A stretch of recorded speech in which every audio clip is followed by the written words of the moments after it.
A simple seat reassignment. That's how it began. Leo McAllister, 78, medals tucked away in his army jacket pocket, said nothing when Janice Whitmore bumped him from first class. "There must be a mistake," she announced loudly, eyes, sweeping over his weathered black skin. Decades of similar indignities had taught Leo which battles to fight. He simply nodded and moved to economy, while Captain Harris glanced curiously at the elderly veteran. No one could have predicted that 9 minutes later, this routine flight would transform into a reckoning. As the truth about Leo's heroism in Vietnam emerged, how he'd rescued 19 men, including the captain's brother, the aircraft became an unlikely courtroom where history's wrongs would finally face judgment. Some injustices wait years to be corrected. Some only need 9 minutes and the courage of those who refuse to look away. Just before we get back to it, I'd love to know where you're watching from today. And if you're enjoying these stories, make sure you're subscribed because tomorrow's special episode is one you definitely don't want to miss. The Hartsfield-Jackson Atlanta International Airport hummed with the chaos of Veterans Day weekend. Announcements echoed through the terminal, bouncing off glass and steel, barely audible over the symphony of rolling luggage, crying children, and hurried footsteps. Holiday travelers clutched coffee cups and boarding passes, their faces a mixture of excitement and exhaustion. Leo McAllister moved slowly through the crowd, his gait steady but unhurried. At 78, he carried himself with a quiet dignity that seemed to part the rushing masses. His army jacket, pressed and spotless, hung from broad shoulders that time had only slightly stooped. Medals clinked softly against the green fabric, polished to a shine but not ostentatious. They weren't meant to impress. They were simply part of who he was. The flight to Washington, D.C. was scheduled to depart in 40 minutes. Leo had arrived early, as was his habit, a military precision that hadn't left him in the 50 years since Vietnam. He watched a group of young soldiers in uniform pass by, their faces smooth and untroubled. One caught his eye and nodded respectfully. Leo returned the gesture with a slight smile. At gate C-23, a woman's voice cut through the ambient noise like a knife. "No, I don't care what the app says. The boarding process begins when I say it begins." Janice Whitmore stood behind the counter, her airline supervisor badge gleaming under the fluorescent lights. Her graying blonde hair was pulled back so tightly, it seemed to stretch her skin, giving her face a permanently surprised expression. She tapped manicured nails against the counter as she berated a young gate agent. "You need to check every boarding pass twice. We had 3 people in the wrong seats last flight, because you weren't paying attention." The young man nodded, his eyes downcast. "Yes, Ms. Whitmore." Janice's gaze swept over the waiting area, scrutinizing the passengers. Her eyes lingered a beat longer on a black family near the window, then darted to a Hispanic couple speaking Spanish. Her lips pursed slightly before she turned back to her computer. Leo settled into a seat near the boarding area, placing his small carry-on between his feet. He watched as a young woman struggled with an overstuffed diaper bag, a squirming toddler, and a folded stroller. The child began to wail as the mother fumbled with her belongings. Without hesitation, Leo rose and approached her. "Ma'am, would you like some help with that?" The woman looked up, relief flooding her face. "Would you? That would be amazing." Leo took the stroller and deftly unfolded it with practiced hands.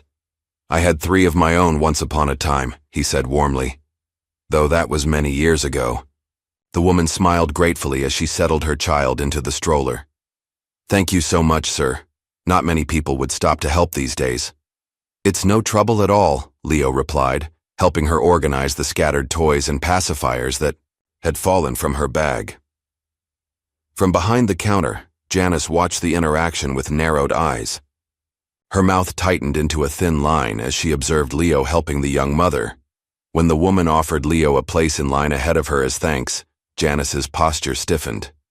"First-class passengers may now begin boarding," Janice announced, her voice cutting through the terminal. Her eyes swept over the waiting area, cataloging faces with clinical efficiency. Leo reached into his jacket pocket and withdrew his boarding pass. He'd splurged on this trip, a first-class ticket, something he rarely did. But today was special. His old friend Marcus was being honored at Arlington, and Leo wanted to arrive without the usual aches and pains that economy seating inflicted on his aging body. He approached the gate, boarding pass in hand. Janice's eyes flicked from the pass to his face, then back again. A frown creased her forehead. "Sir, I think there's been a mistake," she said, her voice loud enough for nearby passengers to hear. "This can't be right." Leo looked confused. "Is something wrong with my boarding pass?" Janice took the pass from his hand, examining it with exaggerated scrutiny. "This seat is reserved. There must be an error in the system." "I purchased it 3 months ago," Leo said quietly. "Seat 2A. Janice didn't bother checking her computer. "That's not possible. That seat is reserved for our platinum members." Her eyes swept over Leo's well-worn shoes and simple carry-on. "I'm going to have to ask you to wait while I sort this out." Several passengers nearby exchanged uncomfortable glances. A businessman in a crisp suit frowned at Janice before looking away quickly. "There are plenty of seats in coach," Janice continued, her voice carrying. "You'll be more comfortable there anyway." Leo's face remained calm, though something flickered in his eyes. A dull pain, quickly masked. It wasn't a new feeling. He'd felt it at lunch counters in the 1960s, at job interviews in the 1970s, at bank loans in the 1980s. He recognized it like an old, unwelcome acquaintance. "I understand," he said simply, taking the coach boarding pass she thrust at him. "I've dealt with worse." As Leo moved to the side, a tall man in a pilot's uniform paused in the jet bridge entrance. Captain William Harris observed the exchange, his brow furrowing slightly. Something about the elderly man caught his attention, a vague familiarity he couldn't place. He watched as Leo squared his shoulders and moved toward the economy line with quiet dignity. The captain opened his mouth, as if to speak, then closed it. He had a pre-flight checklist to complete, and the interaction, while unsettling, wasn't his immediate concern. Still, as he turned to walk down the jet bridge, he glanced back once more at Leo. On the plane, Kelsey Johnson moved efficiently through the first-class cabin, hanging jackets and offering pre-flight beverages. The young flight attendant's braided hair was pulled back in a neat bun, her uniform crisp and professional despite the long day she'd already put in. As she checked the passenger manifest on her tablet, she frowned. "That's odd," she murmured, to herself. She clearly saw McAllister Leonard E. assigned to seat 2A, but the seat was now occupied by a hurried businessman who hadn't looked up from his phone since boarding. Kelsey glanced toward economy class, wondering about the discrepancy. She'd witnessed similar errors before when Janice was working the gate. The supervisor had a reputation among the crew, not a good one.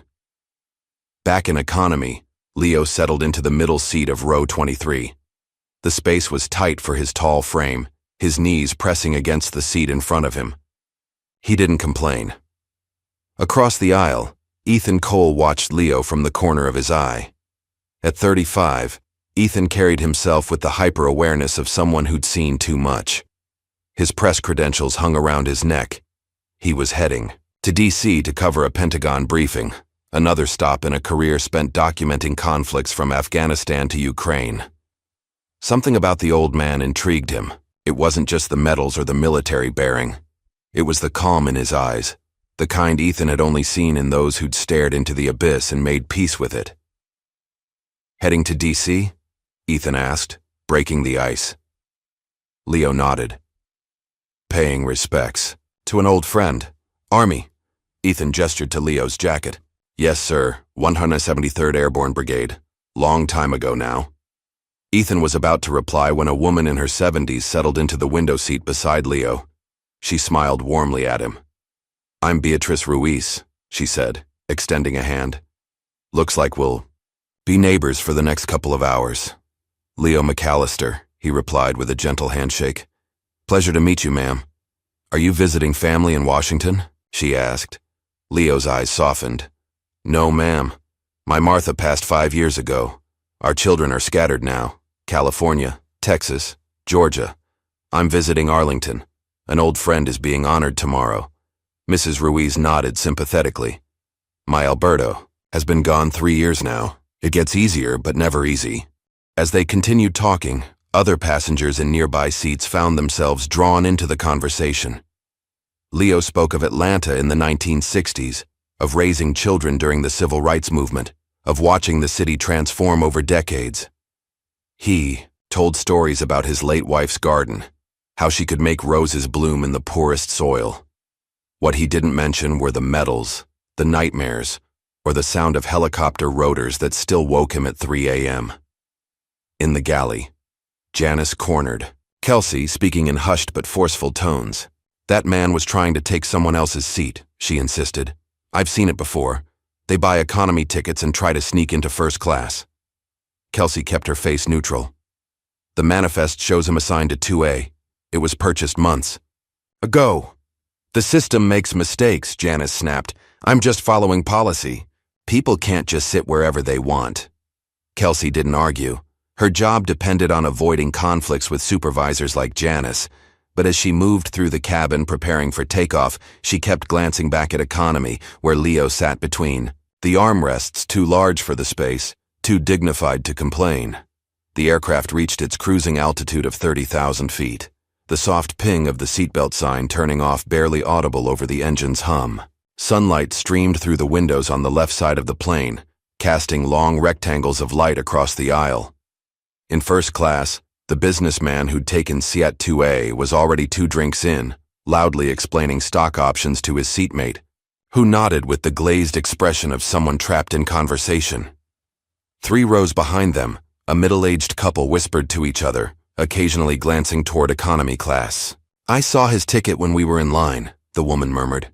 "It definitely said first class." Her husband frowned.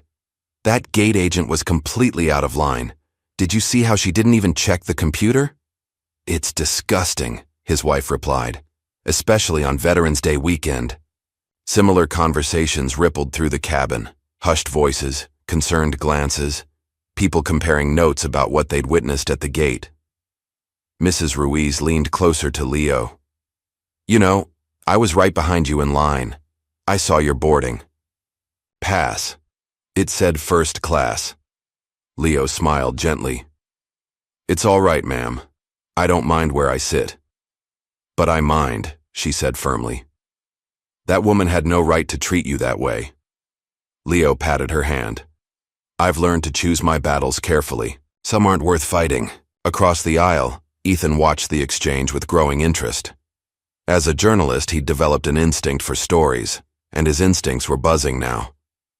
He studied Leo's military insignia more carefully, noting the distinctive patch of the 173rd Airborne and the subtle arrangement of medals, not the kind given for showing up, but the kind given for acts of valor.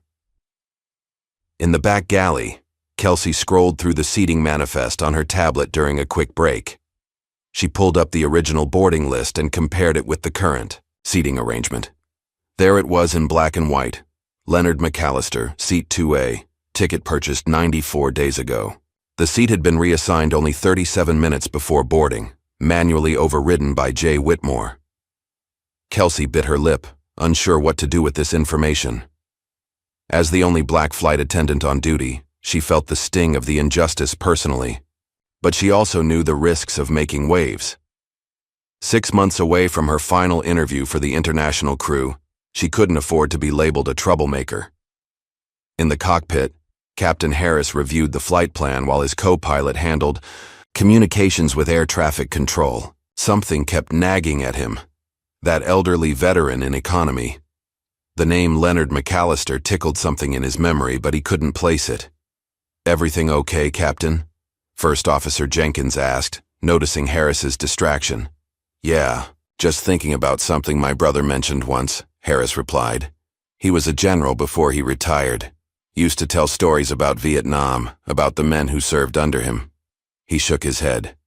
"It's probably nothing." Back in the cabin, the atmosphere had changed subtly. What began as scattered whispers had grown into a current of discontent. Passengers who normally would have kept to themselves were leaning across aisles, sharing what they'd witnessed. A college student removed her headphones long enough to tell her seatmate, "My dad's a vet. If someone treated him like that, I'd lose my mind." 2 rows up, a businessman in his 50s was recounting. "I fly this route twice a month. That supervisor has a history. Last month she made a Hispanic family with a crying baby move to the back, claimed they were disturbing other passengers. Nobody was complaining except her. In seat 14D, a tech executive named Dev Taylor overheard these conversations. He'd witnessed the entire incident at the gate while waiting to board in business class. Dark-skinned and impeccably dressed, Dev had experienced his share of random security checks and unexplained seating changes. He'd developed a sixth sense for discriminatory treatment. During the drink service, Kelsey made her way down the aisle, making a point to stop at Leo's row. "Can I get you anything to drink, sir?" she asked warmly. "Just water would be fine, thank you," Leo replied. "Are you comfortable? I notice it's a bit tight for you in this seat." Leo smiled. "I've slept in foxholes, young lady. This is luxury by comparison." As Kelsey handed him the water, she lowered her voice. "I saw your original seating assignment, sir. What happened wasn't right." Leo's eyes met hers, a moment of understanding passing between them. Sometimes life isn't right.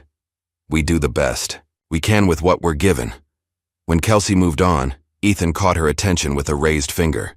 As she leaned down to take his drink order, he whispered, "Did you notice anything off about that man's seat assignment?" Kelsey hesitated, then gave a slight nod. "Meet me in the back galley in 10 minutes, she murmured, before asking loudly, "Ice with that, sir?" 10 minutes later, Ethan made his way to the rear of the aircraft, ostensibly heading to the lavatory. Kelsey was arranging drink carts, her back to the cabin. "What did you find out?" Ethan asked quietly. "He was definitely booked in first class," Kelsey confirmed. "Seat 2A purchased months ago.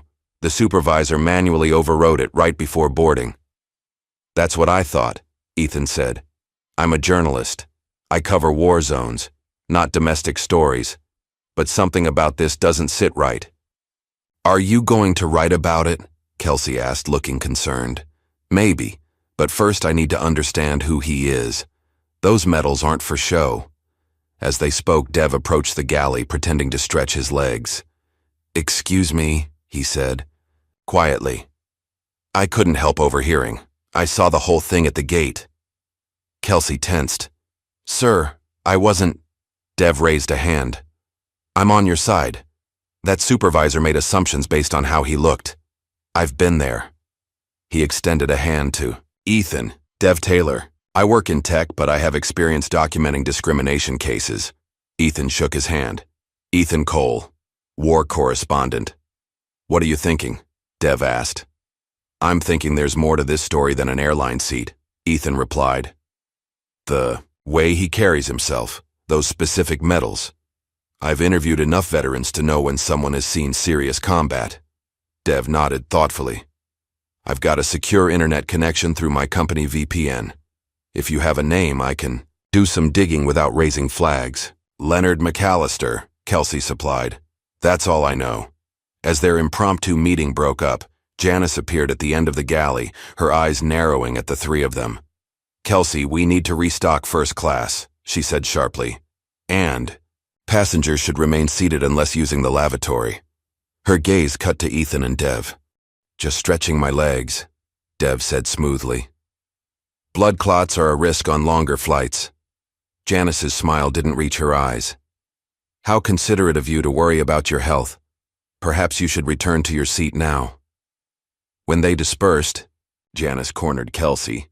"What were you discussing with those passengers?" "They just had questions about the connecting flights in D.C., Kelsey lied, her heart racing. "Listen carefully," Janice hissed, leaning closer. "You're on thin ice already after that incident in Phoenix. One step out of line, and you'll be flying. Coach for life or not flying at all. Do I make myself clear?" Kelsey nodded, keeping her expression neutral. "Crystal clear, Ms. Whitmore." Back at his seat, Ethan opened his laptop, connecting to the plane's Wi-Fi through his cellular data. As a journalist, he had access to research databases not available to the general public. He typed, "Leonard McAllister, Vietnam, 173rd Airborne," into the search bar. The results loaded slowly on the aircraft's limited bandwidth. Most were general articles about the brigade's activities, nothing specific to Leo. Then, on the fourth page, a small headline caught his eye. Vietnam hero disappears from public life after Medal of Honor controversy. The article was from 1971, the scan fuzzy and difficult to read on the small screen. But there was a photo, grainy and yellowed with age. A young black soldier, tall and straight-backed, standing at attention as a superior officer pinned a medal to his chest. The caption read, "Sergeant Leonard E. McAllister receives Silver Star for Valor Under Fire, 1969. McAllister was later recommended for the Medal of Honor, but the award was never presented. Ethan stared at the image, then at the man sitting across the aisle. The young soldier's determined expression had weathered into the dignified calm of the elderly man, but the eyes were unmistakable, eyes that had seen things most people couldn't imagine. Meanwhile, in row 23, Leo was telling Mrs. Ruiz about his late wife's cooking.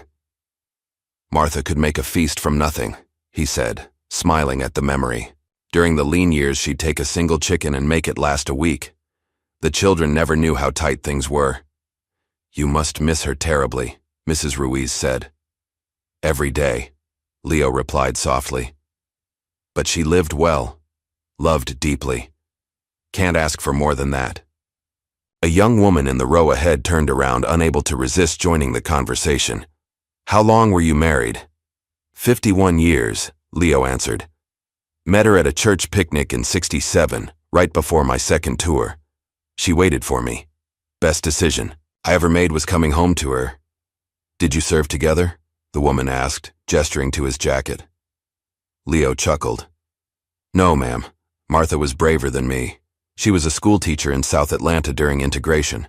Those classrooms were the real front lines of change in this country." As he spoke, a small audience formed around him. There was something magnetic about Leo's presence, a combination of gentleness and strength that drew people in. He told stories of Atlanta's transformation, of raising children during turbulent times, of the communities that had formed and dissolved over decades.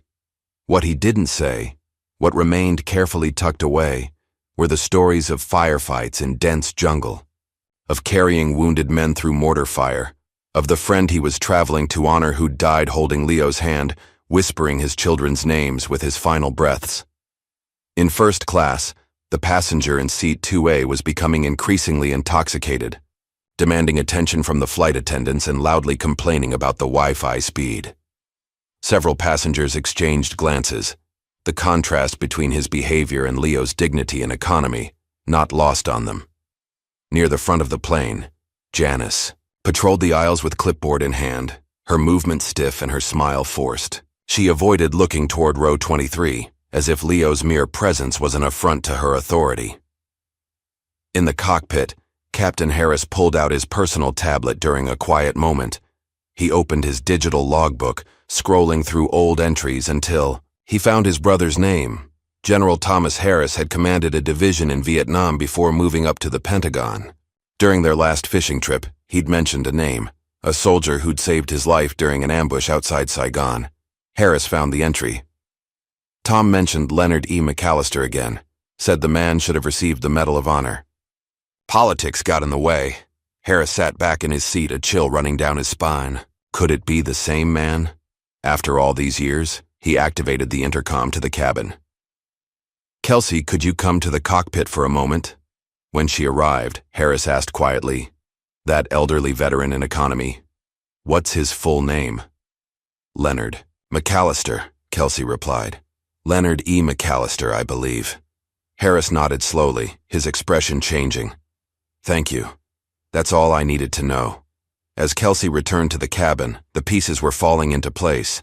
A veteran disrespected, a hidden hero, a journalist uncovering the truth, and a pilot suddenly realizing that the man sitting in economy might have saved his family's legacy. The stage was set for a reckoning, one that would unfold in the cramped confines of an airplane traveling at 500 miles per hour, 30,000 feet, above the earth. As the flight continued over the Appalachian Mountains, the sunlight shifted, casting long shadows through the cabin. The initial excitement of takeoff had settled into the drowsy rhythm of mid-flight routine. Drink service was complete, and the flight attendants moved through the cabin with practiced efficiency. Ethan Cole couldn't stop thinking about the article, he'd found. The grainy photo of a young Leonard McAllister receiving the Silver Star haunted him. There was more to this story, much more, and his journalistic instincts were on high alert. When Mrs. Ruiz excused herself to use the lavatory, Ethan saw his opportunity. He moved across the aisle and slid into her vacant seat beside Leo. "Mind if I join you for a minute, sir?" he asked. Leo looked up from his book and smiled. "Not at all, young man." Ethan hesitated, choosing his words carefully. "I couldn't help noticing your 173rd Airborne patch. My uncle served in Vietnam, 25th Infantry Division." Leo nodded, his expression warming. "Good men in the 25th. Saw them in action near Pleiku in '68. "You must have some stories," Ethan said, his voice casual but his eyes watchful. Something shifted in Leo's face, a subtle tightening around the eyes, a wariness that hadn't been there before. "Everyone who served has stories, son. Most aren't worth retelling." "I've interviewed a lot of veterans," Ethan continued. "Part of my job as a correspondent. But it's rare to meet someone who—" He trailed off, gesturing subtly toward the ribbons on Leo's jacket. Leo looked down at his hands. Large, weathered hands that had once carried wounded men through gunfire, had once written letters home for dying soldiers, had once trembled while holding his newborn children. "I was a medic," Leo said finally. "Did what needed doing. Nothing special about that." "With the 173rd? Ethan pressed gently. "During which tour?" "2 tours, Leo replied. First in '67, then again in '69. He shifted in his seat, clearly uncomfortable with the direction of the Huara conversation. "Your uncle make it home all right?" Ethan recognized the deflection but allowed it. "Yes, sir. Came home with all his limbs but left some of his peace of mind over there, I think. Like a lot of men." Leo nodded. "That's how it goes. You never really leave a war behind. You just learn to carry it quieter." A moment of silence stretched between them, filled with unspoken understanding. Ethan knew better than to push too hard. "Your family meeting you in D.C.?" he asked instead. Leo shook his head. "No. This trip is personal. Paying respects to someone who didn't make it home the same way I did."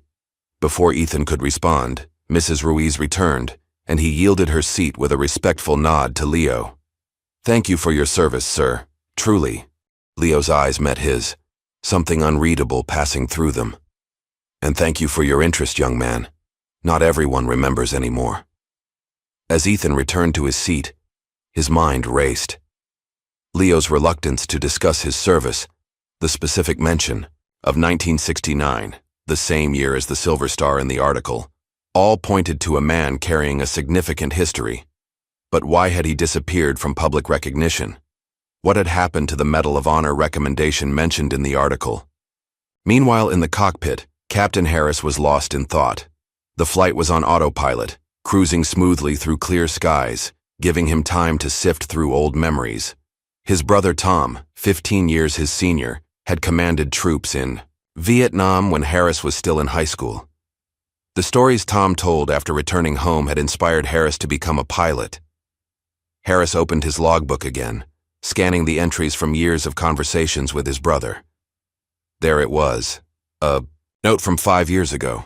Tom mentioned McAllister again, said he still has nightmares about the bunker collapse, said 19 men owe their lives to a medic who wouldn't stop going back in. Harris stared at the name. Leonard E. McAllister. The pieces began falling into place in his mind. His brother had spoken of a brave medic who'd pulled men from a collapsed bunker under heavy fire, who'd refused to leave anyone behind despite being wounded himself. But whenever Harris asked why the man hadn't received more recognition, Tom would fall silent. A memory surfaced. His brother, drunk after their father's funeral, muttering about the damn politics of it all and how they couldn't stand the idea of giving it to a black man back then. Harris felt his hands tremble slightly. If this was the same McAllister, if this humble elderly man in economy class was the soldier who'd saved his brother's life, he made a decision. Reaching for his intercom, he called his co-pilot. "Jenkins, take the controls for a bit. I need to check something." In the main cabin, Leo had closed his eyes, not sleeping, but retreating into memory. The conversation with Ethan had stirred, things he usually kept carefully contained. In his mind, he was 23 again, the humid air of Vietnam clinging to his skin like a second uniform. The memory came in vivid flashes, not the sanitized version he sometimes shared at veterans' gatherings, but the raw, unfiltered truth. July 16, 1969. The bunker near Dak To had taken a direct hit from enemy mortars. Leo heard the screams before. He saw the damage, anguished cries of men trapped in the collapsed structure. Without waiting for orders, he grabbed his medic bag and ran toward the chaos. "McAllister, get back here," his lieutenant shouted. "That's a death trap." Leo ignored him. The first man he pulled out was barely conscious, blood seeping through his uniform. "Easy, soldier," Leo murmured, dragging him behind what remained of a concrete wall. He went back in 6 times, each journey more dangerous than the last as the structure continued to collapse. On the 7th trip, he found a young officer pinned under a fallen beam, the nameplate on his uniform reading Harris. "Don't leave me," the officer pleaded, his eyes wide with fear. "Not a chance, sir," Leo promised, somehow finding the strength to lift the beam enough for Harris to pull himself free. As they emerged from the ruins, enemy fire intensified. Leo felt the bullet rip through his shoulder but kept moving, half carrying Harris to safety. Only when the wounded officer was in the hands of another medic did Leo allow himself to acknowledge his own injury. Later, as he lay in the field hospital, his commander visited. "Putting you up for the Medal of Honor," the man said gruffly. "Never seen anything like what you did today." But the medal never came. Months later, Leo learned that the recommendation had been downgraded to a Silver Star. No explanation was offered, but he didn't need one. He'd seen the same story play out too many times before. Leo opened his eyes, returning to the present. Mrs. Ruiz was looking at him with concern. "Are you all right? You seemed far away just now." Leo smiled gently. "Just old memories, ma'am. Nothing to worry about." Across the aisle, Ethan had opened his laptop again, digging deeper into the sparse information available about Leonard McAllister. Most of the military records from that era weren't digitized, but he found a mention in a Vietnam Veterans Association newsletter from 1995. "Whatever happened to Leonard McAllister? Contact the editor if you have information." It seemed Leo had deliberately faded from public view, avoiding reunions and recognition events. But why? What would make a decorated veteran disappear so completely? Meanwhile, in the rear galley, Kelsey and Dev had met again, comparing notes on what they'd discovered. "I checked the seating logs more carefully," Kelsey whispered.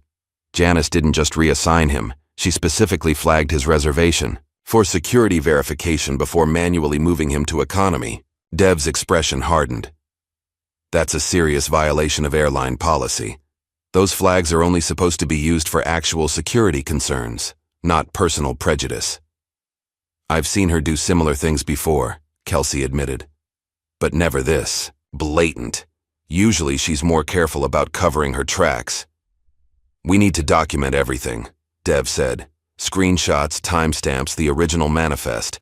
I'll help you file the report properly so it can't be brushed aside." As they spoke, they didn't notice Janice approaching from behind until her shadow fell across them. "What an interesting conversation," she said coldly. "Perhaps you'd like to share it with HR when we land." Kelsey felt her heart sink but kept her expression neutral. "Ms. Whitmore, we were just discussing the catering discrepancy for the return flight." Janice's eyes narrowed. "Don't insult my intelligence, Kelsey. I know exactly what you're doing." She turned to Dev. "And you, sir, should return to your seat. This area is for crew only." Dev met her gaze steadily. "Of course. Just stretching. My legs." As he turned to leave, he managed to slip his business card into Kelsey's pocket, a silent promise of support. Janice waited until Dev was out of earshot before leaning closer to Kelsey. "I don't know what you think you're doing, but I suggest you remember your place. One word from me. and your dream of international routes disappears forever. Instead of intimidation, Kelsey felt a surprising surge of resolve. Is that what you said to Mr. McAllister before you took his rightful seat? To remember his place? Janice's face flushed with anger. That's completely different. I was following protocol. No, you weren't, Kelsey interrupted, her voice low but firm. The manifest shows he had a confirmed first-class reservation. You deliberately moved him because of how he looked. That's not protocol, Ms. Whitmore. That's discrimination. Before Janice could respond, Captain Harris appeared at the galley entrance, his face somber. Is there a problem here? He asked, his voice carrying the natural authority of command. Janice immediately straightened, her demeanor shifting. Not at all, Captain. Just clarifying some service expectations with Kelsey. Harris's gaze moved between them, clearly sensing the tension. Kelsey, would you give us a moment, please? When Kelsey had moved away, Harris turned to Janice. Ms. Whitmore, I need to understand something. There's a passenger in economy, an elderly veteran named Leonard McAllister. According to the manifest, he was originally booked in first class. Can you explain why he was moved? Janice's confident facade faltered slightly. There was a seating issue that required reallocation. It's a routine matter. Nothing to concern yourself with, Captain. I see, Harris said, his tone neutral but his eyes sharp. And this routine matter just happened to affect a decorated veteran on Veterans Day weekend? I had no way of knowing his military status, Janice said defensively. And frankly, Captain, seat assignments are gate operations, not flight crew jurisdiction. Harris studied her for a long moment. You're right about one thing, Ms. Whitmore. It's not my jurisdiction, but passenger safety and dignity are. I'm going to ask you to take a seat in the jump seat for the remainder of the flight. The other attendants can handle service. Janice's mouth fell open. You can't be serious. On what grounds? I believe your presence is creating tension that could affect cabin harmony, Harris replied evenly. It's within my authority as captain to make that determination. We'll sort out the details once we're on the ground. Without waiting for her response, Harris turned and walked back toward the cockpit, leaving Janice standing in stunned silence. In economy class, something subtle had shifted. Passengers who had witnessed Leo's quiet dignity throughout the flight began treating him with increasing deference. A young man offered him a pillow. The flight attendant serving his section made sure his water glass was never empty. Mrs. Ruiz shared her cookies with him, insisting he needed them more than she did. Leo noticed the change but didn't understand its cause. He'd spent a lifetime being invisible, first by circumstance, later by choice. This sudden attention made him uneasy. Ethan, watching this transformation, realized that word was spreading throughout the cabin. Someone must have recognized Leo's name or his medals. The hidden hero was being unveiled, one whispered conversation at a time. Taking advantage of the in-flight Wi-Fi, Ethan composed an email to his editor friend at the Washington Post, Marcus, working on what might be a significant story. Leonard E. McAllister, Vietnam vet, 173rd Airborne, Silver Star recipient, possibly denied Medal of Honor due to racial politics. Currently on a flight where he was bumped from first class under suspicious circumstances. More details when we land, but you might want to have someone at Reagan National around 5 p.m. Ethan. He attached the grainy photo he'd found and hit send, watching the progress bar slowly advance on the limited airplane connection. Meanwhile, Mrs. Ruiz had become Leo's unofficial advocate. She'd moved through several rows, quietly telling other passengers about the injustice she'd witnessed. That poor man had a first-class ticket, she told a group of attentive listeners. I saw it with my own eyes. That supervisor took one look at him and decided he didn't belong there. The story spread through the cabin like wildfire. Passengers, leaning across aisles and turning in their seats to catch a glimpse of the elderly veteran who'd been wronged. Some shared their own stories of discrimination or of veterans in their lives who'd been mistreated. My father served in Desert Storm, a young woman said. Came home with PTSD, and the VA turned him away 3 times before he got help. My uncle was in Vietnam, another passenger added. Black man like Mr. McAllister. Came home to a country that didn't want to acknowledge his service. A collective indignation built, bridging differences of age and background.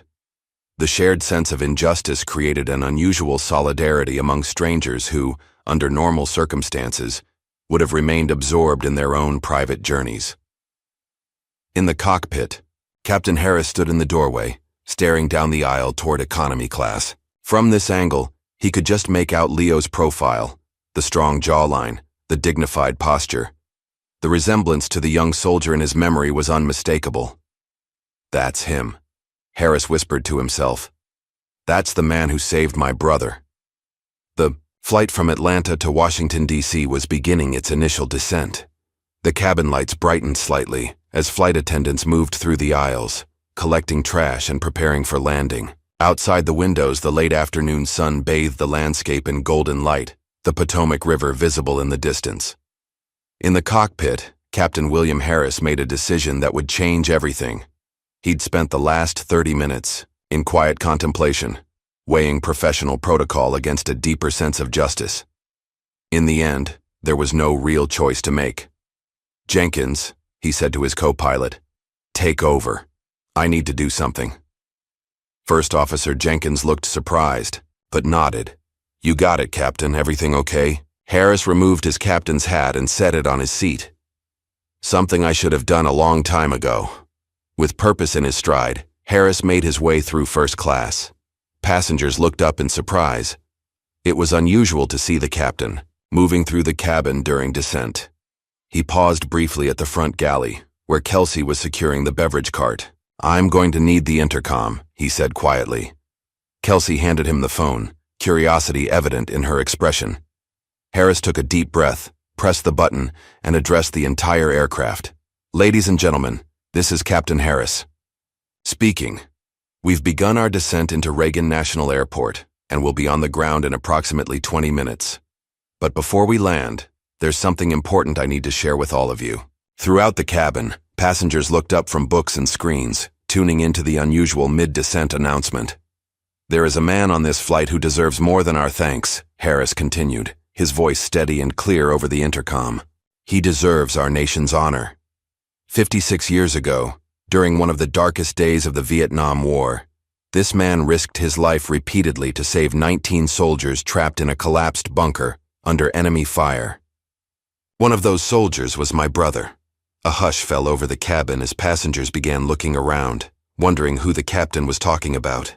Harris continued, "For reasons that had nothing to do with his courage and everything to do with the color of his skin, this man never received the full recognition he deserved. Today, he was denied his rightful seat on this aircraft. I believe it's time we all stood up and corrected at least one of these injustices." With the intercom still in hand, Harris began walking deliberately through the cabin toward economy class. Passengers watched in stunned silence as he moved down the aisle, his gaze fixed ahead. In row 23, Leo McAllister sat perfectly still, his eyes wide with disbelief as he realized the captain was talking about him. Mrs. Ruiz reached over and squeezed his hand. When Harris reached Leo's row, he stopped and faced the elderly veteran. For 9 heartbeats, the two men simply looked at each other, the airline captain in his crisp uniform and the aging soldier in his well-worn army jacket. Then, with deliberate ceremony, Harris handed the intercom to Kelsey, who had followed behind him, and executed a perfect military salute. "Sergeant Leonard McAllister," Harris said, his voice clear enough for nearby passengers to hear. "On behalf of my brother, General Thomas Harris, and the other 18 men you saved that day, thank you, sir." Leo sat frozen, overwhelmed by the sudden recognition. Slowly, almost as if in a dream, he rose to his feet, his tall frame straightening despite the years of wear. With dignity that transcended his surroundings, he returned the salute. "I'm just a soldier who did his duty, Captain," Leo said, his voice thick with emotion. "Nothing more." "You're much more than that, sir," Harris replied. "You're the reason I have a family. My brother came home, had children, grandchildren, all because of your courage." Throughout the cabin, passengers began to understand what was happening. One by one, they stood, first the veterans among them, then others who recognized the significance of the moment. A spontaneous wave of applause began, rippling through the aircraft. Leo's eyes glistened with unshed tears. "I never served to be thanked," he said quietly. "I know," Harris replied. "That's why it matters so much that you are." For a moment, the two men stood in silence, the weight of history and sacrifice hanging in the air between them. Then Harris gestured toward the front of the plane. "Your seat in first class is waiting, Sergeant McAllister. Where you belonged, all along." Leo shook his head, a gentle smile crossing his face. "I appreciate the gesture, Captain, but we're landing soon. No need to cause a commotion now." Harris was about to insist when Janice pushed her way through the standing passengers, her face flushed with anger and embarrassment. "This is completely unprofessional," she hissed at Harris. "You're disrupting the entire flight for a seating issue that was resolved at the gate." Her words fell into a sudden silence as passengers turned to stare at her. The contrast between the captain's reverence and her dismissive attitude was stark and jarring. Before Harris could respond, Ethan stepped into the aisle, holding up his phone. "Actually, it wasn't resolved. It was manipulated, and I have proof." He pressed play on a recording Kelsey had made earlier, showing the original manifest with Leo's name clearly assigned to seat 2A, followed by Janice's manual override just before boarding. "You deliberately moved him," Ethan said, his voice carrying through the hushed cabin. "The question is why?" Janice's face went pale. "That's airline proprietary information. You can't—" "Actually, I can," Dev interjected, standing up from his seat in business class. "As a frequent flyer who witnessed discrimination, I have every right to document it. And as someone who's successfully litigated 3 similar cases, I can tell you this won't end well for the airline, or for you personally." Janice looked around desperately, searching for support but finding none. The unified disapproval of the entire cabin was palpable. For perhaps the first time in her career, she had no procedural shield to hide behind. "I was just following policy," she stammered, but the excuse sounded hollow even to her own ears. "No," Kelsey said firmly. "You were following your prejudice." Throughout this exchange, Leo remained standing, his expression one of profound discomfort. He had never sought confrontation or recognition. His entire life after Vietnam had been built around quiet service and dignity in the face of injustice. "Please," he said finally, his deep voice cutting through the tension. "This isn't necessary. What's done is done." But Harris shook his head. "With respect, sir, that's the problem. Too many things have been done to you without consequence. Not today. Not on my aircraft." Harris turned to Kelsey. "Please escort Ms. Whitmore to the jump seat for landing. When we reach the gate, airport security will meet us to take statements."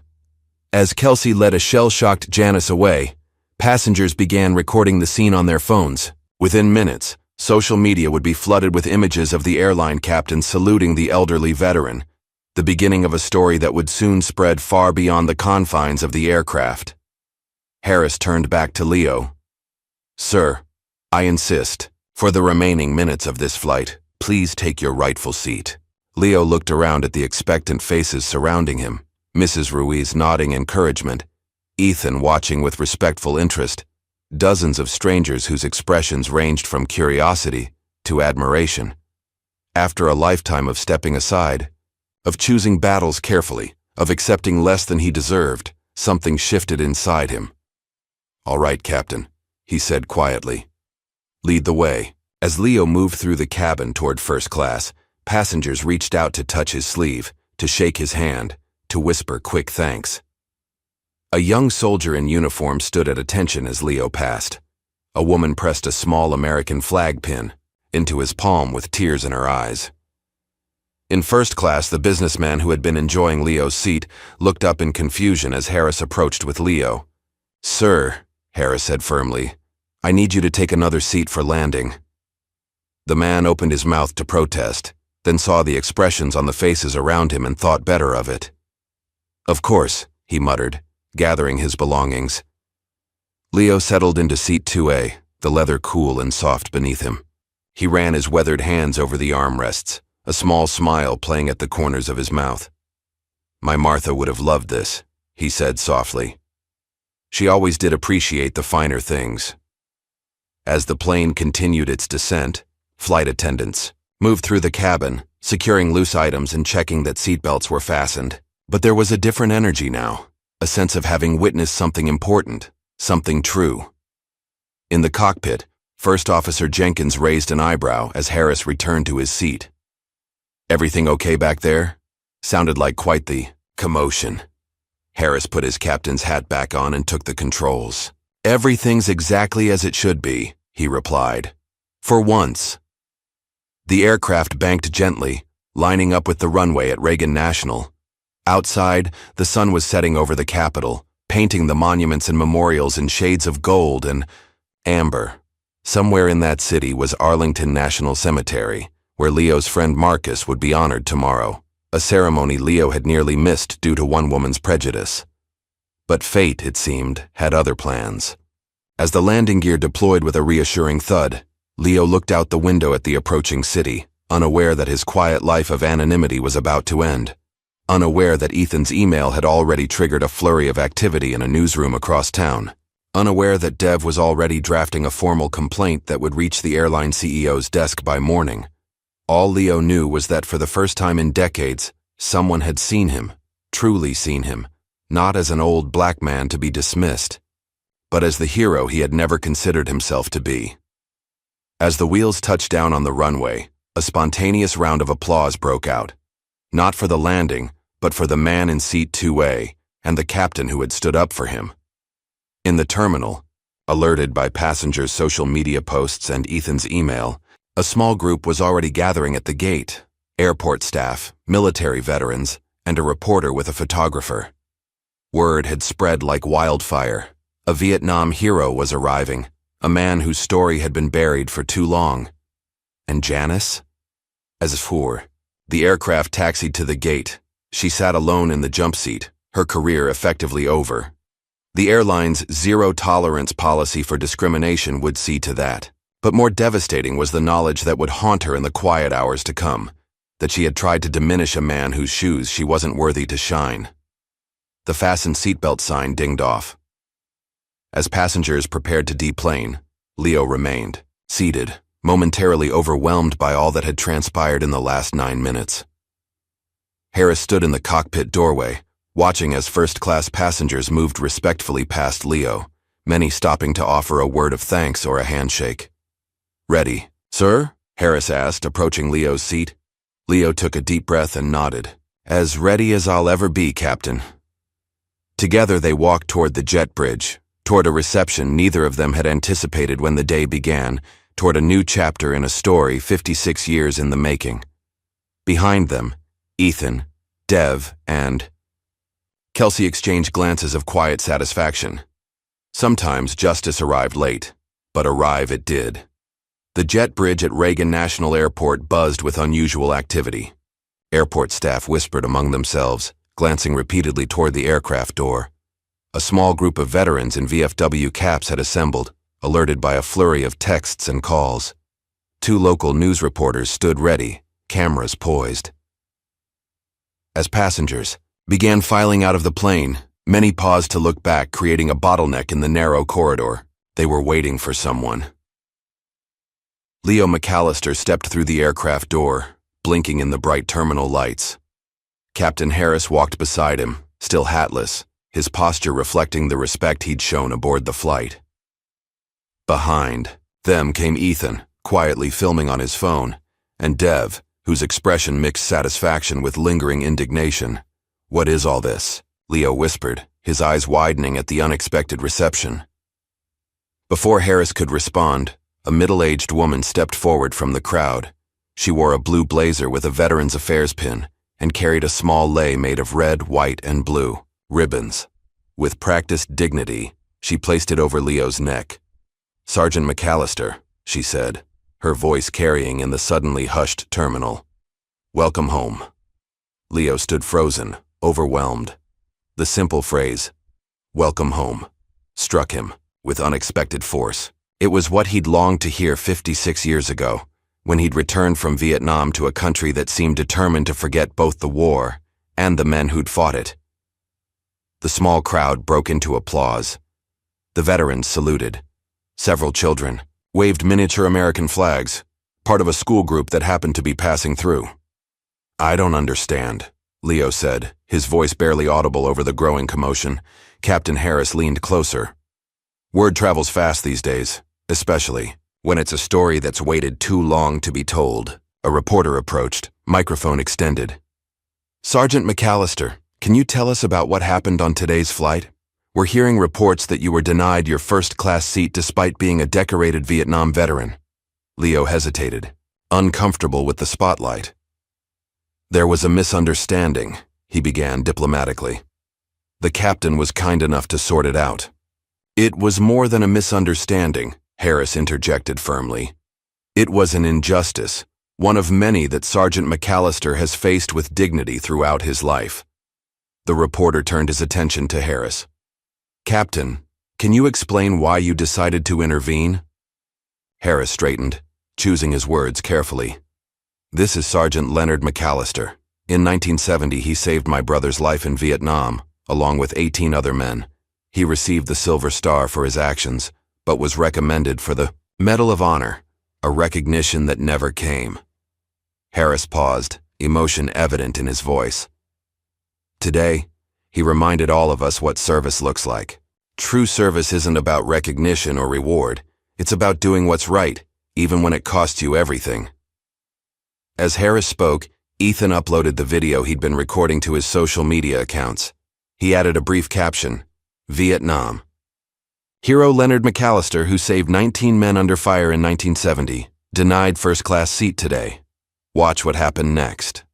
Leonard McAllister. Your veterans deserve respect. Within minutes, the clip began spreading.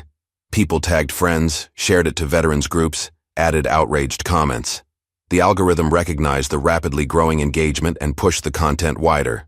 Leo, unaware of his burgeoning online fame, found himself surrounded by well-wishers in the terminal. Veterans shook his hand. A young black soldier asked for a photo with him. Children offered him hand-drawn thank you cards intended for their Veterans Day School project. The attention clearly made Leo uncomfortable. He answered questions politely but briefly, his eyes occasionally darting toward the exit, seeking escape. When reporters began asking specifically about Janice's treatment of him, he raised a hand to quiet them. I don't judge people, he said, simply. I serve them. That's what I did in Vietnam, and that's what I've tried to do every day since. With that, he politely excused himself, mentioning that a friend was waiting to pick him up. As Leo made his way through the terminal, Ethan caught up with him. Sergeant McAllister, I'd like to talk with you more. Your story deserves to be told, properly. Leo studied the younger man thoughtfully. You seem like a decent fellow, but I didn't live my life for headlines. Not headlines, Ethan insisted. Truth. The same truth Captain Harris recognized today, that sometimes we need to correct the record, even decades later. Leo hesitated, then nodded slightly. I'm here for my friend Marcus's memorial tomorrow.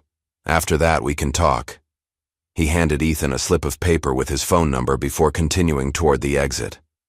Meanwhile, in a security office deeper in the terminal, Janice Whitmore sat rigidly in an uncomfortable chair.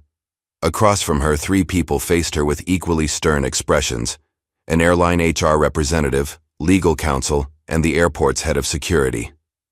Ms. Whitmore, the HR representative began.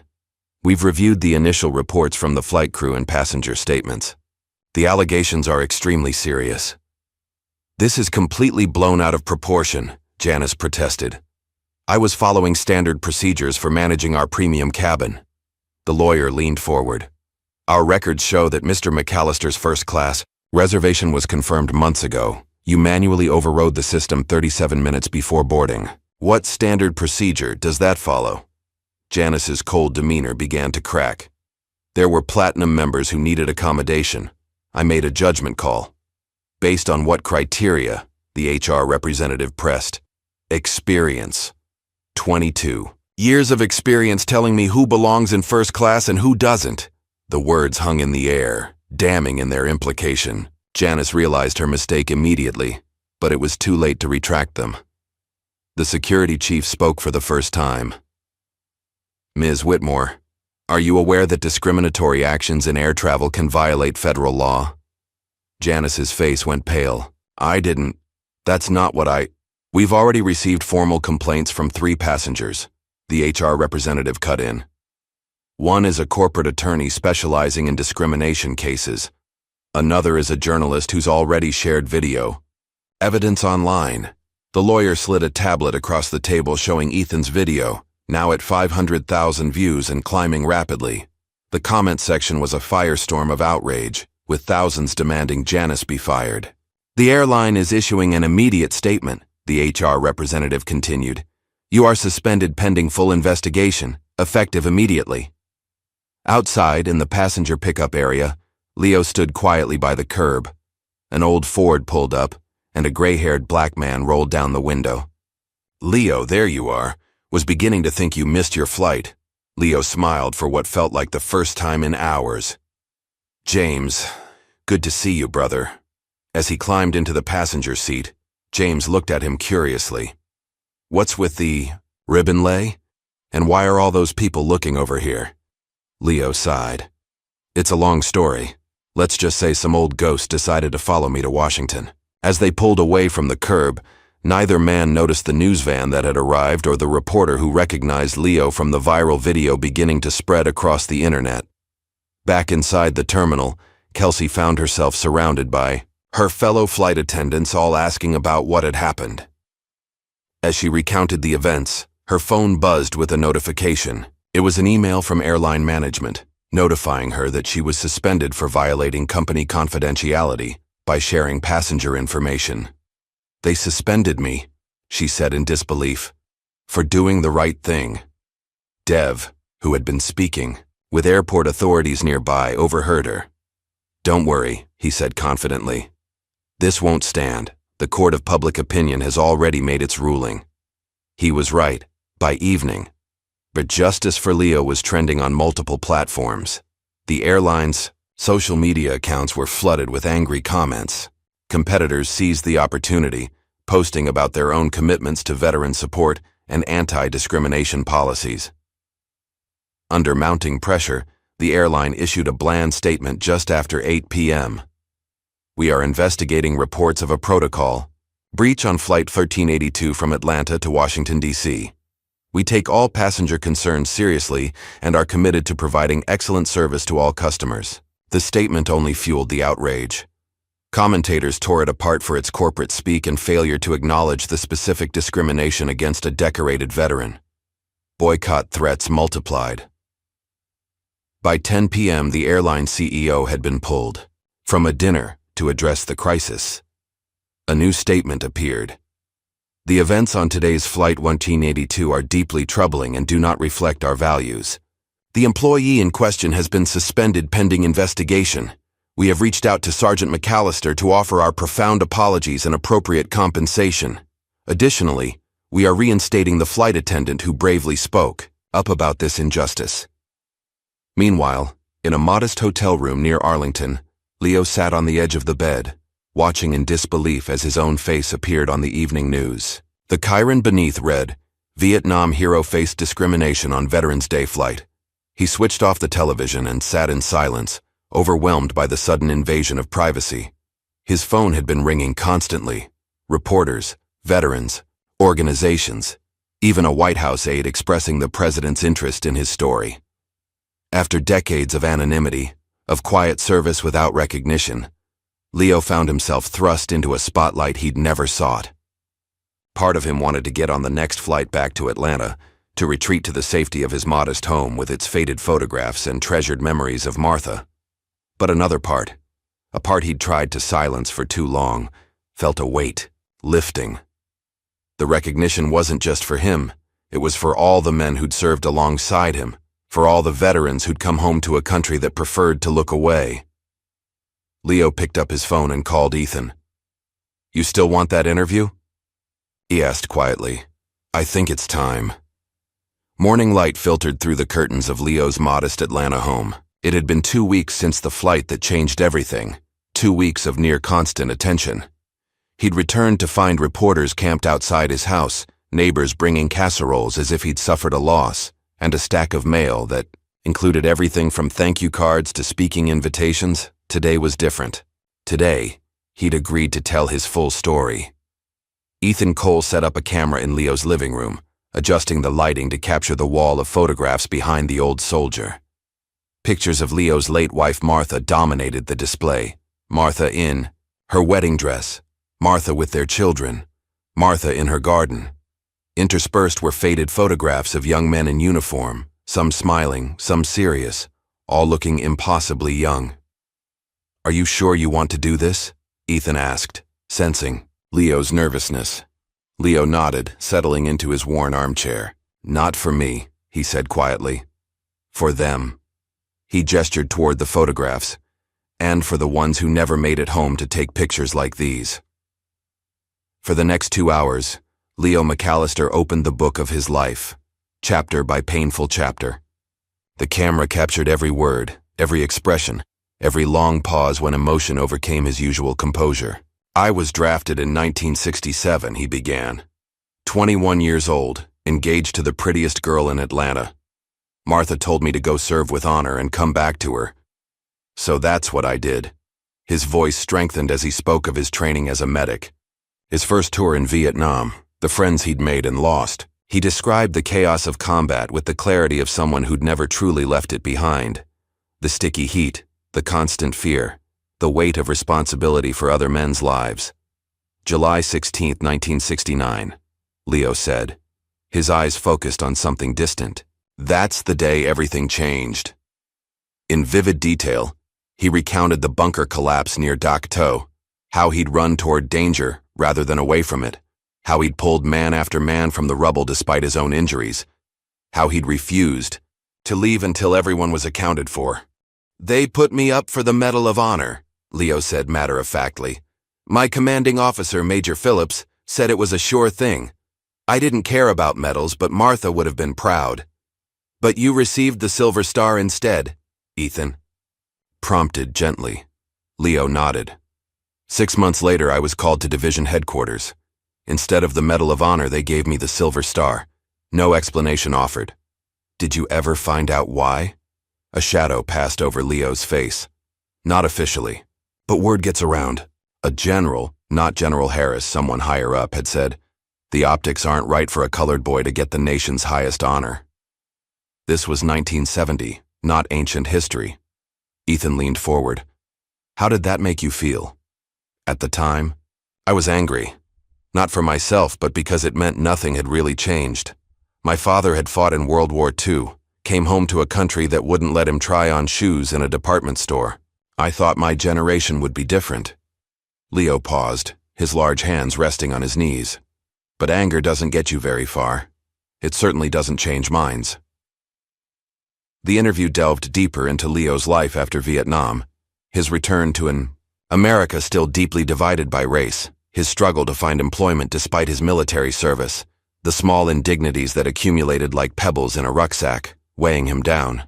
"The breaking point came in 1972, Leo said, his voice dropping to nearly a whisper. "Martha was pregnant with our second child. She developed complications, nothing life-threatening if treated promptly. We drove to the nearest hospital. They told us to go to the colored facility across town." His eyes filled with tears that he didn't try to hide. "She miscarried in the parking lot. Our son never drew a breath." Ethan sat in stunned silence, the weight of Leo's words filling the room. "After that, something in me changed," Leo continued. "I didn't want recognition. I didn't want to be anybody's hero or symbol. I just wanted to live quietly, raise our daughter, and honor Martha's memory." He described his deliberate withdrawal from public life, turning down invitations to military reunions, declining to participate in veterans events, avoiding anything that might bring attention to his service. It wasn't shame that drove him. It was a bone-deep weariness with fighting battles that never seemed to end. "All those medals and citations," Leo said, gesturing to a small box on a shelf, "they don't keep you warm at night. They don't erase the nightmares. They don't bring back the friends you lost. So I focused on what does matter: family, community, quiet service." As the interview continued, Leo revealed a life of profound impact, lived almost entirely below the radar. He'd worked as a hospital orderly, a school custodian, and finally a groundskeeper at a local park, jobs that kept him connected to his community without drawing attention. On weekends, he volunteered at homeless shelters and veteran support groups, offering a listening ear to men whose stories echoed his own. "I never stopped serving," Leo said simply. "I just stopped expecting applause for it."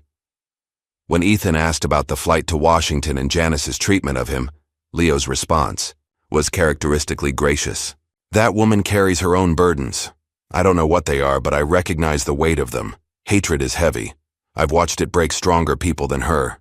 As the afternoon light began to fade, casting long shadows across the living room, Ethan asked his final question. "After everything you've experienced, the war, the discrimination, the personal losses, do you have any regrets?" Leo was quiet for a long moment, his gaze drifting to Martha's photograph. "Just one," he said finally. "I regret that Martha didn't live to see how far we've come. Not as far as we should, but further than many thought possible. She believed in this country even when it gave her little reason to. She'd be proud of the changes she helped make possible, one classroom at a time." After the interview concluded and the camera was packed away, Leo and Ethan sat on the front porch, watching the sunset paint the sky in shades of orange and purple. "This story's going to make waves," Ethan said. "People need to hear it." Leo nodded slowly. "Just make sure they hear all of it, not just the parts that make them comfortable." Elsewhere in Atlanta, Kelsey Johnson opened her email to find a surprising message. The airline was offering her not just reinstatement, but a promotion to lead a new diversity and inclusion initiative within the cabin crew program. The message mentioned recognition of her courage in standing up for core values, and included a substantial signing bonus. She called Dev Taylor immediately. "They're offering me a promotion," she said in disbelief. "And they want me to help rewrite their training protocols." "Take it," Dev advised. "Change happens from the inside. Plus, the airline is desperate to salvage their reputation right now." Indeed, the airline's damage control was in full swing. After Ethan's initial video reached 5 million views and the story was picked up by major news outlets, they had shifted from corporate defensiveness to full apology mode. Their new statement acknowledged the inexcusable treatment of a decorated veteran and announced a company-wide review of practices. For Janice Whitmore, the fallout was swift and irreversible. She was terminated within 3 days of the incident, her 22 years with the airline erased by 9 minutes of revealed prejudice. Her name became a cautionary tale in corporate training seminars, a shorthand for the costs of unchecked bias. In a desperate attempt to salvage her reputation, Janice wrote a lengthy letter to Leo. Pages of explanation and justification led eventually to a single line of genuine contrition. "You showed grace. I didn't deserve it." When Ethan asked if Leo planned to respond, the old soldier shook his head. "Some people carry shame like others carry wounds," he said quietly. "I'd rather not cut deeper." As word of Leo's story spread, invitations began pouring in, veterans organizations wanting to honor him, schools requesting speaking engagements, politicians eager to be photographed with the humble hero. Most significantly, a call came from the Pentagon. They were reviewing historical Medal of Honor recommendations that may have been improperly evaluated due to racial considerations. Leo accepted these developments with characteristic humility, agreeing to a few carefully selected appearances but declining most. He didn't want to become a celebrity or a symbol. He simply wanted his story, and the stories of those who served alongside him, to be remembered truthfully. A week after the interview, Kelsey and Dev organized a surprise tribute for Leo at a local park where he had worked as a groundskeeper before retirement. Unlike the media circus that had surrounded him since the flight, this gathering was intimate and heartfelt. Local veterans, former colleagues, neighbors, and friends coming together to honor a man who had served them without fanfare for decades, under a massive oak tree that Leo himself had planted 30 years earlier. A simple bench was dedicated with a plaque reading, "In honor of Leonard E. McAllister, soldier, healer, neighbor. His quiet strength changed lives." As Leo ran his fingers Over the engraved words, a young boy approached him shyly. "My grandpa says you're a hero," the child said, wide-eyed. Leo knelt to the boy's level despite the protest of aging knees. "Want to know a secret about heroes?" he asked gently. The boy nodded eagerly. "The real heroes are the ones who get up every morning and do what's right, even when nobody's watching. Like your grandpa, I bet. Like teachers and nurses and folks who help their neighbors." The boy considered this seriously. "But you saved people in the war." "I did," Leo acknowledged. "And I'm proud of that. But I'm just as proud of the people I've helped since then. Heroes aren't just made in war, son. They're made in how we treat each other every single day." As evening fell and the gathering dispersed, Captain William Harris approached Leo. The two men had spoken several times since the flight, each conversation deepening their unexpected bond. "My brother wants to see you," Harris said. "He's in a veteran's home in Virginia now. Not doing well, but he remembers you. Talks about you all the time since he heard the news." Leo nodded. "I'd like that. It's been too long." Harris hesitated, then asked the question that had been troubling him. "Why weren't you at his ceremony when he received his commendation?" "He asked for you, but they told him you couldn't be located." A sad smile crossed Leo's face. "I was there, William, in the back. I saw him get his medal, heard his speech. But they made it clear my presence wasn't welcome at the reception afterward. Different times." Harris absorbed this with visible pain. "I never questioned why the black soldier in his stories wasn't at the ceremony. Never even occurred to me to ask." "Don't carry that," Leo said firmly.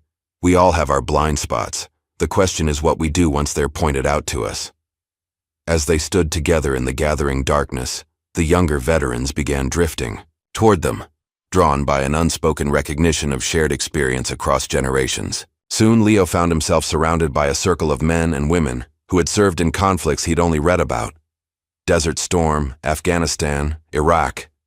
They didn't ask for war stories or press him about medals. Instead, they asked how he had found peace, how he had carried the weight of memory without being crushed by it, how he had built a life of purpose after witnessing so much destruction. And Leo McAllister, who had spent decades avoiding such conversations, found himself becoming the mentor he had never had, sharing hard-won wisdom with those who would carry the torch forward. The hidden scars remained. They always would. But in sharing them, in bringing them into the light, they somehow became not just symbols of pain, but badges of survival, proof that even the deepest wounds could heal enough to allow for a life of meaning, service, and occasionally, when you least expected it, justice. 6 months had passed since the flight that changed Leo McAllister's life. Spring had given way to summer, and now autumn painted the trees outside his Atlanta home in brilliant shades of gold and crimson. Leo sat on his front porch, sipping tea from a chipped mug that had been Martha's favorite. Dawn light filtered through the oak trees, casting dappled shadows across the worn wooden boards. Today was important, perhaps the most important day since that fateful flight. He'd pressed his old uniform one last time, making sure every crease was perfect, every button polished to a shine. Across the street, 8-year-old Marcus Thompson watched from his front yard. When Leo caught his eye, the boy straightened his small frame and offered a solemn salute. Leo returned the gesture, a lump forming in his throat. Since Ethan's interview had aired nationally, neighborhood children had taken to saluting him. They left hand-drawn cards in his mailbox and sometimes stopped by with cookies or questions about history.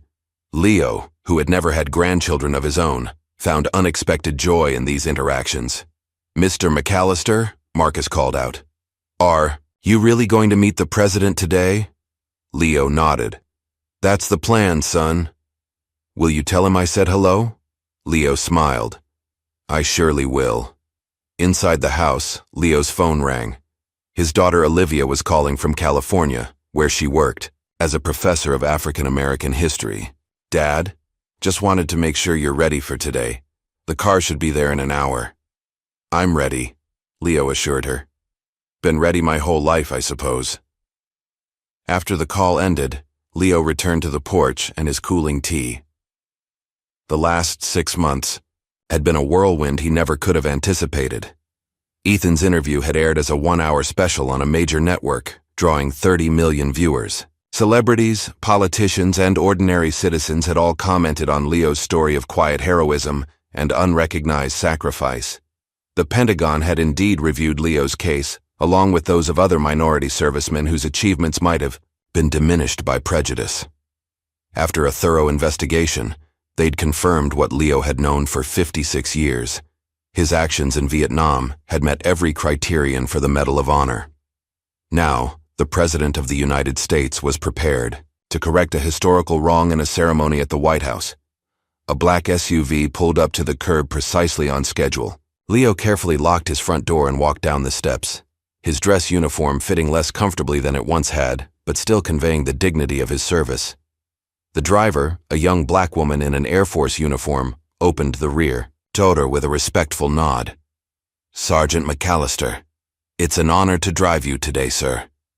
Inside the vehicle, Leo found Captain William Harris waiting.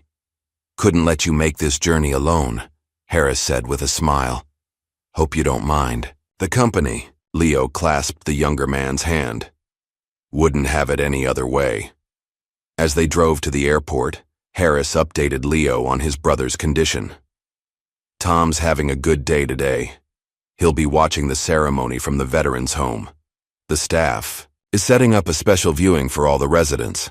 Leo nodded. He'd visited General Thomas Harris twice in recent months. The older man's health was failing, but his memory of that day in Vietnam remained crystal clear. "Your brother is a good man," Leo said simply. At the airport, they were ushered through a VIP entrance, bypassing the usual security lines. As they boarded the flight to Washington, D.C., every crew member stood at attention. The captain, a woman in her 40s, saluted Leo as he stepped aboard.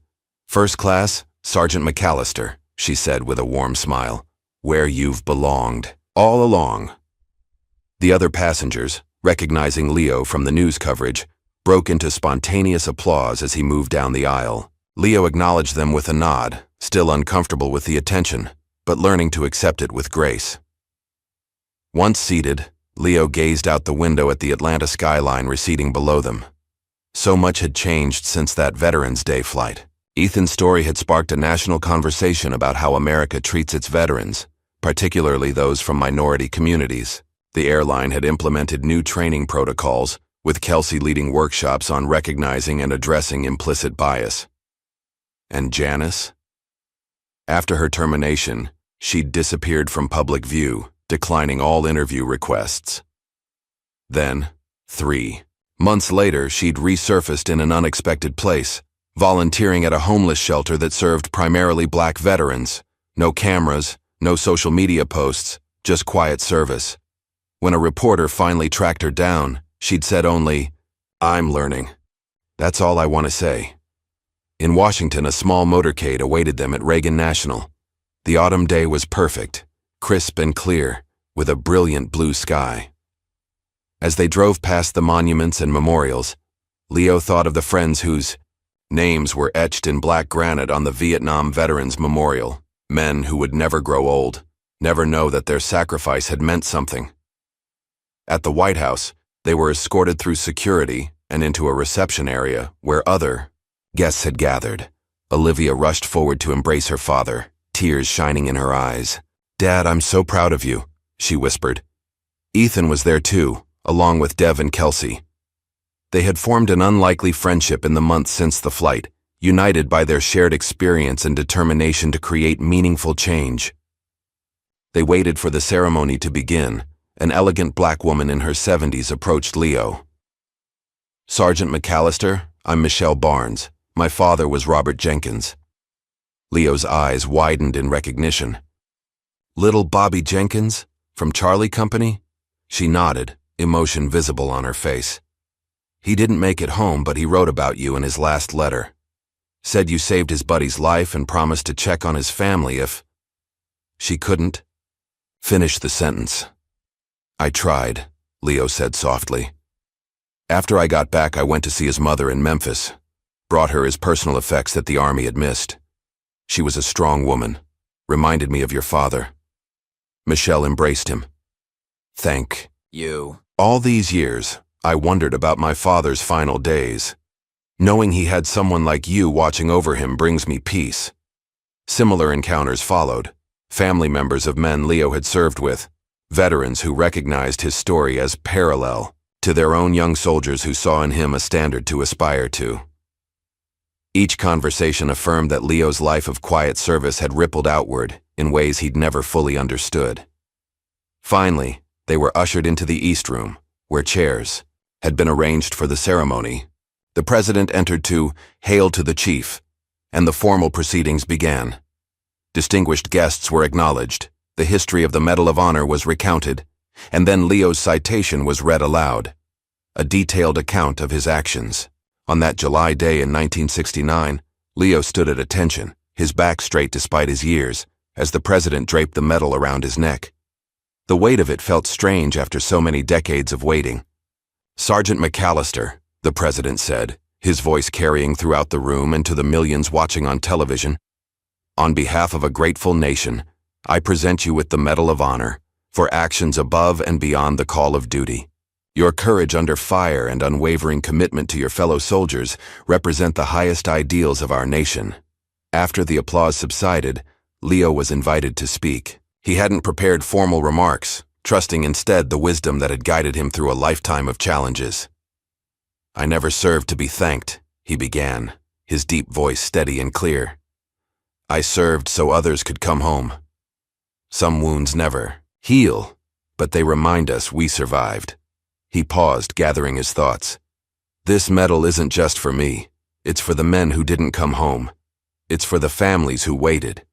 It's for all those who served honorably, but were denied full recognition because of prejudice." Leo looked out at the assembled guests, his gaze finding Olivia, then Harris, then Ethan. "America is at its best when it acknowledges its mistakes and tries to correct them. It's taken 56 years for this particular correction, but I'm grateful to witness it. My wife Martha always believed this day would come. She never lost faith in America's capacity to grow, to learn, to become more just. Neither have I." The ceremony concluded with a standing ovation that seemed to go on forever. As the formal proceedings gave way to a reception, Leo found himself at the center of attention once again. But now, 6 months into his unexpected fame, he handled it with more ease, understanding that his story had become important to people for reasons that transcended his personal comfort. In the weeks that followed, Leo's experience catalyzed changes that extended far beyond his own recognition. Congress opened hearings into historical racial discrimination in veteran affairs. The Department of Defense established a permanent review board to examine potentially overlooked valor. Veterans groups launched new initiatives to support minority service members transitioning to civilian life. Kelsey's work with the airline expanded into an industry-wide movement to address implicit bias in customer service. She appeared on talk shows and at corporate events, always crediting Leo's dignity as the inspiration for her advocacy. "He taught me that speaking up isn't just about pointing out what's wrong," she told a conference of airline executives. "It's about standing firm in what's right, even when your job is at risk." Dev Taylor channeled his tech industry success into creating the Leo McAllister Fund, a scholarship program for young Black veterans pursuing education after military service. The first recipient was Marcus Thompson's older brother, who dreamed of becoming a doctor, and Ethan. His reporting on Leo's story earned him a Pulitzer nomination, but more significantly, it shifted his career focus from documenting distant conflicts to examining the battles still being fought at home, for recognition, for equality, for the simple dignity of being seen. 1 year after the White House ceremony, Ethan published a memoir titled Seat 14C, What I Saw When the World Looked Away. The dedication read, "For Leo McAllister, and for all the silent heroes sitting in the wrong seat." 5 years passed. The seasons turned, governments changed, new headlines pushed old ones aside. But in a high school classroom in South Atlanta, Leo McAllister's story lived on. For this year's Black History Month project, Ms. Wilson announced to her 11th grade history class, "We'll be focusing on unsung heroes from our own community." A hand shot up. "Ms. Wilson, can our group do Sergeant McAllister?" My grandmother, Has his book. Ms. Wilson smiled. That's a wonderful choice, Zoe. He's actually scheduled to speak to our school next week. The excitement this announcement generated reflected how deeply Leo's story had embedded itself in the community's consciousness. What had begun as a viral moment of injustice recognized had evolved into a lasting legacy of education and inspiration. At 78, Leo had found an unexpected third act in life. He'd published a memoir with Ethan's help, established a community center for veterans in South Atlanta, and become a sought-after speaker who connected historical struggles for civil rights with contemporary challenges. Most precious to Leo, however, were the quiet moments, like his weekly visits to Martha's grave in Oakland Cemetery. On this particular morning, the cemetery was peaceful, birds singing in the ancient oaks that stood sentinel over generations of Atlanta's departed souls. Leo knelt with difficulty beside the simple headstone and placed a single white rose against the marble. From his pocket he withdrew an envelope, a letter he'd written the night before. "Hello, my love," he said softly, running his weathered hand over Martha's name. "Thought I'd read this to you today." He opened the envelope and unfolded the pages. Within: "Dear Martha, another year has passed without you beside me, but I feel your presence every day. The children send their love. Olivia's book on Black women educators during integration has been nominated for a national award. She dedicated it to you, of course. You were right all along about speaking the truth, even when it seemed no one was listening. Your voice echoes in everything I do now. When those young people look at me like I have all the answers, I just share what you taught me. That love outlasts hatred, that quiet dignity speaks louder than anger, that serving others is the highest calling any of us can answer. I still miss your laugh. I miss your hands on mine. I miss the way you'd call me soldier boy even when we were both old and gray. But I'm keeping my promise to live well and fully until we meet again." Leo continued reading, his voice sometimes breaking but always regaining its strength. When he finished, he carefully refolded the letter and placed it beneath the rose. "Won't be too much longer, Martha," he whispered. "But there's still work to do here." Across town, in a small public park near Leo's home, workers were installing a new bench overlooking the pond where neighborhood children fed ducks, and elderly residents enjoyed the peaceful surroundings. A brass plaque gleamed in the sunlight. "To Sergeant Leonard E. McAllister, may future travelers never sit in the wrong seat again." The bench had been Kelsey's idea. Now the head of the airline's equity division, she had implemented sweeping changes to company policy and culture. Every new employee heard Leo's story during orientation. Customer service training included specific modules on recognizing and countering bias. The company that had once suspended her for speaking up now celebrated her as a champion of its renewed values. At a homeless shelter across town, a woman worked silently in the kitchen, preparing meals for the day's guests. Janice Whitmore had found purpose in service, though she avoided recognition or praise. The lessons of that fateful flight had transformed her in ways even she couldn't fully articulate. The anger that had fueled her prejudice had been slowly replaced by a humble desire to make amends, not through grand gestures, but through daily acts of care for those she had once dismissed. When a new volunteer asked why she chose this particular shelter, Janice simply said, "I'm repaying a debt." Years passed. Leo continued his work, though his steps grew slower and his public appearances less frequent. He found joy in simple pleasures, teaching his great-grandchildren to fish, mentoring young veterans, tending the garden that Martha had once loved. A crisp autumn morning in his 91st year, Leo didn't come down for breakfast. His daughter Olivia, visiting for the weekend, found him peaceful in his bed, a photograph of Martha clutched in his hand. The old soldier had finally stood down from his long watch. News of Leo's passing spread quickly. Flags across the nation were lowered to half-staff. The president issued a statement honoring a man whose quiet courage transformed not only the lives he saved in combat, but the nation he continued to serve with unwavering dignity. Leo's funeral became a gathering of unlikely connections. Veterans from multiple generations, airline employees, politicians, journalists, and hundreds of ordinary citizens whose lives had been touched by his story. The small church couldn't contain the crowd, so speakers were set up outside for those who stood in respectful silence beneath the Georgia pines. Marcus Thompson, now a grown man and an Army officer himself, delivered the eulogy. "Sergeant McAllister once told me that heroes aren't just made in war," he said, his voice steady despite his emotion. "They're made in how we treat each other every single day." He lived that truth. He showed us what it means to carry wounds with grace, to face injustice with dignity, to serve without expectation of reward. Captain William Harris, now retired, placed his pilot's wings on Leo's casket. "You carried me longer than I ever carried you," he whispered. In the years that followed, Leo's legacy continued to grow. A scholarship in his name supported minority students pursuing careers in medicine. A documentary about his life won an Emmy. His memoir became required reading in military leadership courses, but perhaps the most fitting tribute came 5 years after his death, when Ethan Cole found himself on Flight 2187 from Atlanta to Washington, D.C., the same route Leo had traveled that fateful day. As Ethan settled into his seat, the captain's voice came over the intercom.